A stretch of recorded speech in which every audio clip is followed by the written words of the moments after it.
সাত ব্যক্তির জন্য ফেরেশতারা দোয়া করে। এক নাম্বার হলো যারা নবীজির উপরে দরুদ পড়ে তাদের জন্য আল্লাহর ফেরেশতারা দোয়া করে। সুবহানাল্লাহ। 70 বার আল্লাহর কাছে যে ব্যক্তি দরুদ পড়ে তার জন্য 70 বার আল্লাহর দরবারে দোয়া করে, তার জন্য ক্ষমা প্রার্থনা করে। সুবহানাল্লাহ। এই জন্য আমাদেরকে বেশি বেশি আল্লাহর নবীর উপরে দরুদ পড়তে হবে। এখন হলো শর্টকাটের জামানা, সবাই শর্টকাট পছন্দ করে। আমরা যখন বিভিন্ন দাওয়াতে যাই মানুষেরা বলে, হুজুর একটু শর্টকাটে দোয়া করে দেন, হুজুর একটু শর্টকাটে মিলাদ পড়ে দেন, হুজুর শর্টকাট সূরা দিয়ে নামাজ পড়িয়ে দিন। কোথাও যাবে বলে শর্টকাটে কিভাবে যাওয়া যায়, তাড়াতাড়ি কিভাবে যাওয়া যায়, আমরা ওই চিন্তা করি। এজন্য লিকুল্লি শাইইন মুখতাসার, সব কিছুর শর্টকাট রাস্তা আছে। ওয়া মুখতাসারু তারিকুল জান্নাতি ইউসাল্লুনা আলান নবী, জান্নাতে যাওয়ার একেবারে সহজ রাস্তা হচ্ছে ইউসাল্লুনা আলান নবী, নবীর উপরে দরুদ শরীফ পড়া। সুবহানাল্লাহ বলেন। তাহলে শর্টকাটে জান্নাতে যাওয়ার রাস্তা কি? আল্লাহর নবীর উপরে দরুদ শরীফ পড়া। এজন্য উঠতে বসতে সর্বাবস্থা সবসময় নবীর উপরে দরুদ শরীফ পড়ব আমরা। সাল্লাল্লাহু আলাইহি ওয়াসাল্লাম, সাল্লাল্লাহু আলাইহি ওয়াসাল্লাম, সাল্লাল্লাহু আলাইহি ওয়াসাল্লাম। একেবারে কমপক্ষে এতটুকু পড়তে পারবো না আমরা?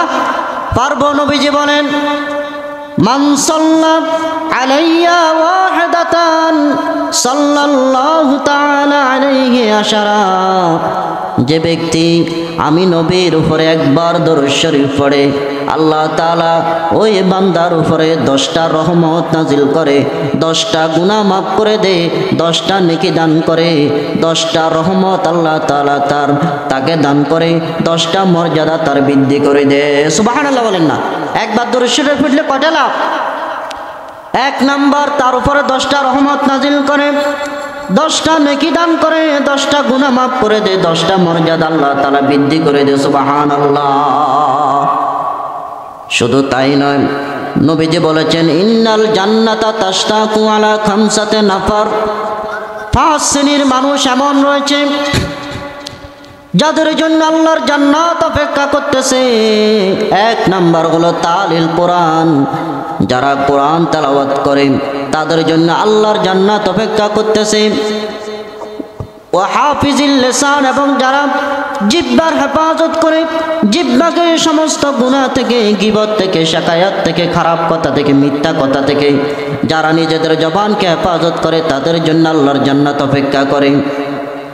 ওয়াদ মুতঈমুল জিআন, এবং যারা ক্ষুধার্তকে খাদ্য দান করে, এবং ওয়া মুকসিল উরিয়ান, এবং উলঙ্গ ব্যক্তিকে কাপড় দান করে, গরিব অসহায় মানুষদেরকে শীত বস্ত্র কিনে দেয়, এবং ওয়া মান সাল্লা আলা হাবিবির রহমান, এবং যারা নবীজির উপরে দরুদ শরীফ পড়ে, এই 5 শ্রেণীর মানুষের জন্য আল্লাহর জান্নাত অপেক্ষা করতেছে।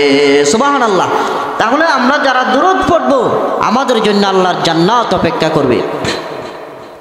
এই জন্য আল্লাহ তাআলা বলেন, ইন্নাল্লাহা ওয়া মালাইকাতাহু ইউসাল্লুনা আলান নবী ইয়া আইয়ুহাল্লাযীনা আমানু সাল্লু আলাইহি ওয়া সাল্লিমু তাসলিমা।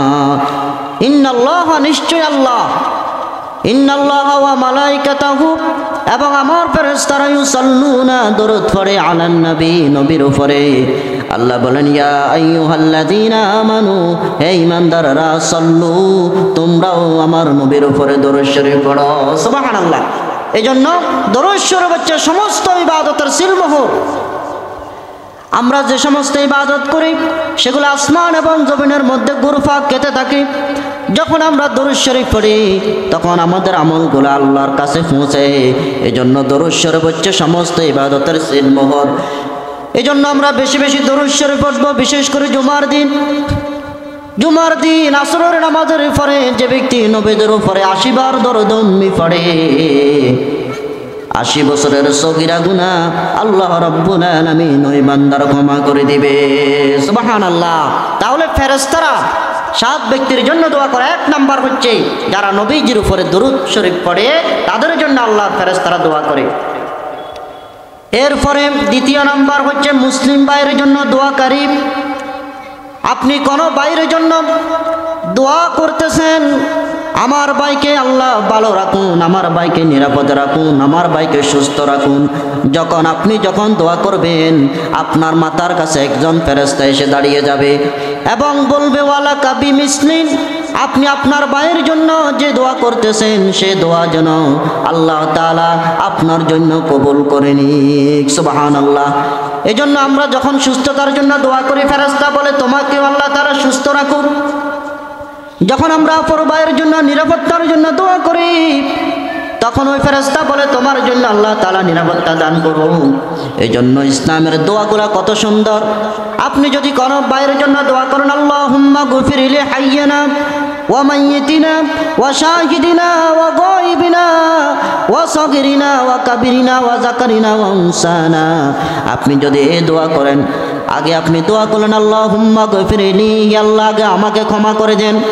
তারপরে জীবিতদেরকে মৃতদেরকে উপস্থিত অনুপস্থিত নারী পুরুষ সবাইকে আপনি ক্ষমা করে দেন। আপনি আগে দোয়া করার জন্য যখন আপনি হাত তুলবেন দোয়া করবেন মানুষের জন্য সবার জন্য দোয়া যখন করবেন আগে আল্লাহ তাআলা সে দোয়া আগে আপনার জন্য আল্লাহ তাআলা কবুল করে নিবে। সুবহানাল্লাহ। এজন্য দ্বিতীয় নাম্বার হচ্ছে যারা মুসলিম ভাইয়ের জন্য দোয়া করে তাদের জন্য ফেরেশতারা দোয়া করে। তৃতীয় নাম্বার হচ্ছে কল্যাণের পথে দানকারী। প্রতিদিন সকালবেলা 2 জন ফেরেশতা আকাশ থেকে জমিনে আসে, আসার পরে একজন ফেরেশতা দোয়া করে হে আল্লাহ আপনার যে বান্দারা আজকে দিনে দান করবে আপনি তাদের ধন সম্পদকে আপনি বাড়িয়ে দিন। কয়জন ফেরেশতা আসে? 2 জন ফেরেশতা। একজনে বলে হে আল্লাহ আজকের দিনে যারা দান করবে তাদের ধন সম্পদ আপনি বাড়িয়ে দিন। আর যারা দান করবে না আরেকজন দোয়া করবে যারা দান করবে না আপনি তাদের ধন সম্পদ আপনি কমিয়ে দিন। এই জন্য হাদিসে কুদসির ভিতরে আল্লাহ বলেন আনফিক উনফিক আলাইক, হে আমার বান্দা তোমাকে আমি যেভাবে দান করেছি আমার দেয়া রিজিক থেকে তুমি ওইভাবে দান করো।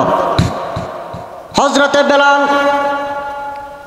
গরিব সাহাবী, তাকে আল্লাহর নবী বলেন আনফিক ইয়া বেলাল লা তাখশা মানজিল আরশে ইতলালা, ও বেলাল বেশি করে আল্লাহর রাস্তায় দান করো।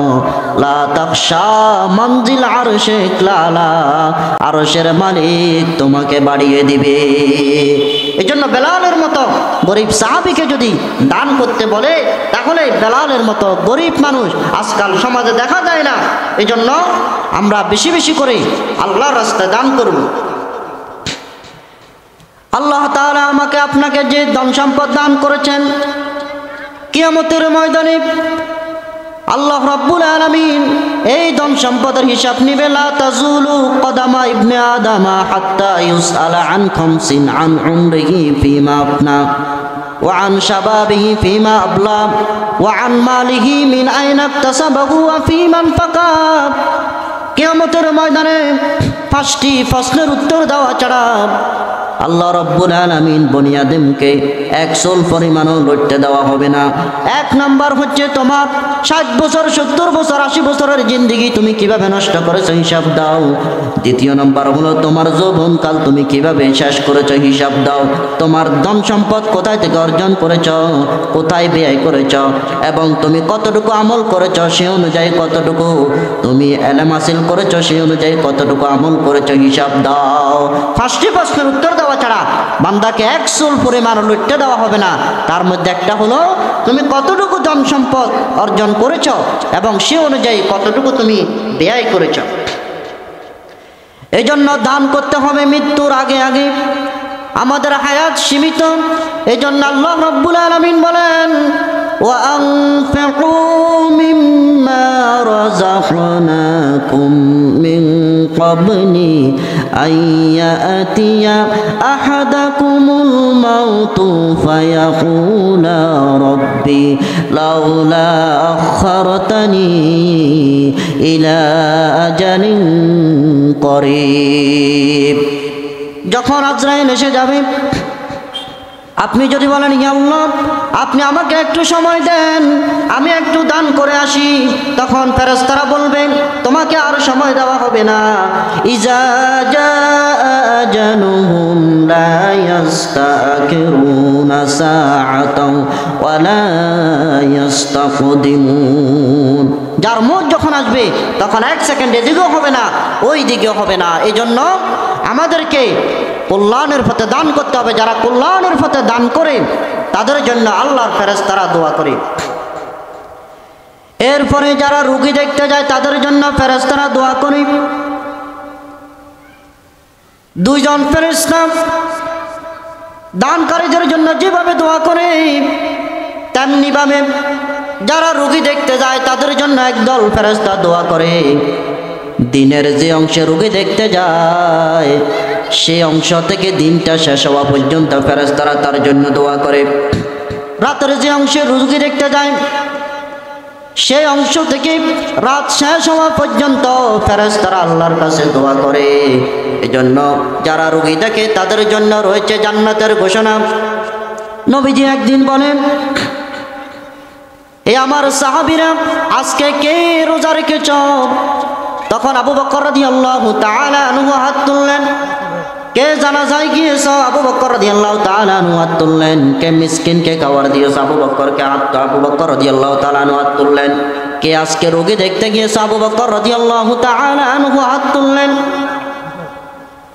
তখন নবীজি বললেন এই 4টা কাজ যারা করে নবীজি বলেন ওই লোকগুলা মারা যেতে দেরি হয় জান্নাতে যেতে দেরি হবে না সুবহানাল্লাহ তাহলে নবীজি বলেছেন কে আজকে রোজা রেখেছ আবু বকর রাদিয়াল্লাহু তাআলা আনহু হাত তুলেছেন কে জানাজা গিয়েছ আবু বকর রাদিয়াল্লাহু তাআলা আনহু হাত তুলেছেন কে মিসকিনকে খাবার দিয়েছ আবু বকর রাদিয়াল্লাহু তাআলা আনহু হাত তুলেছেন কে রোগী দেখতে গিয়েছ আবু বকর রাদিয়াল্লাহু তাআলা আনহু হাত তুলেছেন নবীজি বললেন এই 4টা কাজ যারা করে তারা মারা যেতে দেরি হয় জান্নাতে যেতে দেরি হয় না এরকম কিছু আমল আছে যেগুলা করলে মারা যেতে দেরি জান্নাতে যেতে দেরি হয় না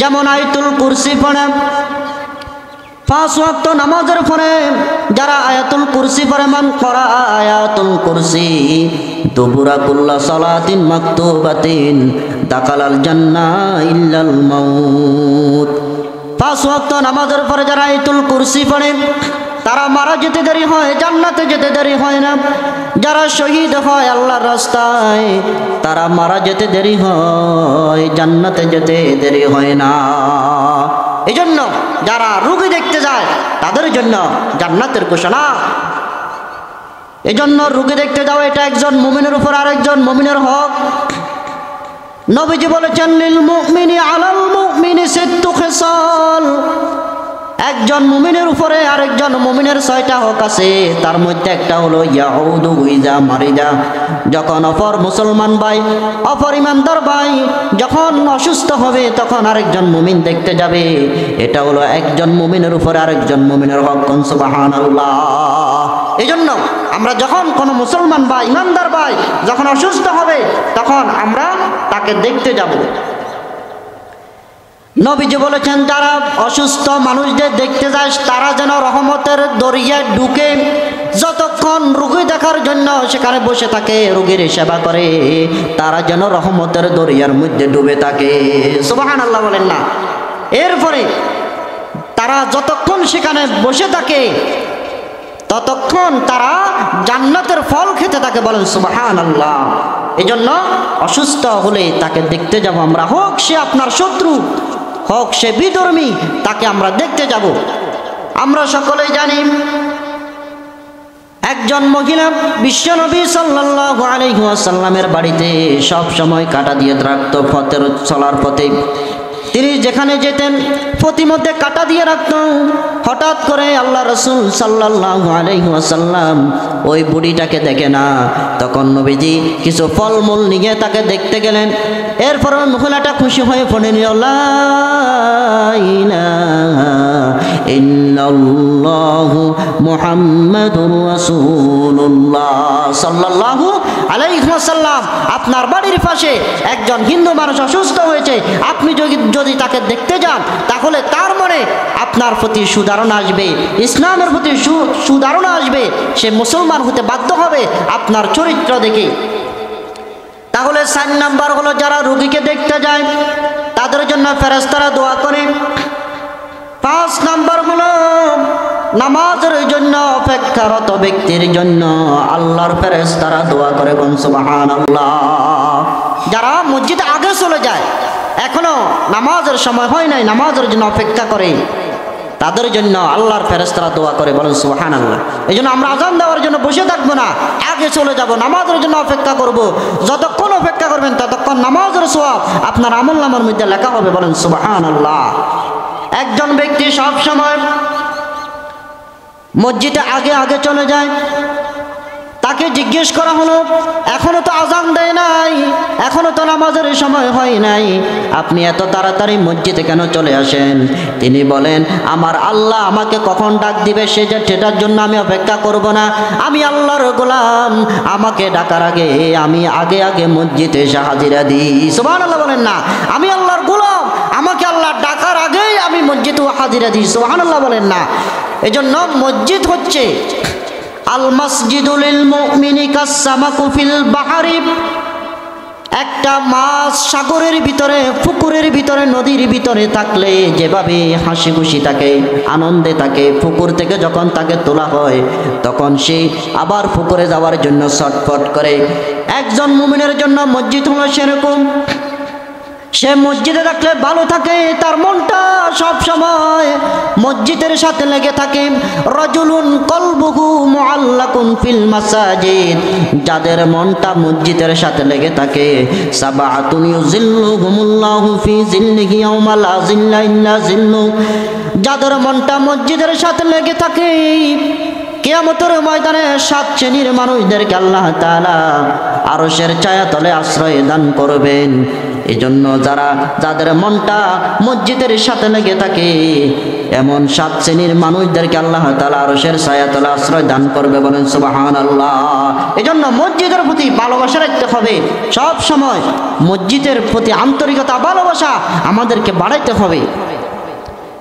কাজী নজরুলের জন্য আল্লাহকে বলেছেন, মসজিদেরই পাশে আমায় কবর দিও ভাই। সুবহানাল্লাহ বলেন না, আল্লাহর কাছে দোয়া করেছে মসজিদের পাশে যেন তার কবর হয়। এখন তার কবর মসজিদের পাশে আছে কিনা? আছে। আল্লাহ তাআলা দোয়া কবুল করেছেন। এটা হলো মসজিদের প্রতি তার একটা ভালোবাসা। এজন্য মসজিদের সাথে যাদের সম্পর্ক বেশি, আযান দেওয়ার আগে মসজিদে এসে যায়, নামাজের জন্য অপেক্ষা করে, এমন মানুষের জন্য ফেরেশতারা দোয়া করে। এরপরে যারা ওযু অবস্থায় ঘুমায় তাদের জন্য ফেরেশতারা দোয়া করে, বলেন সুবহানাল্লাহ।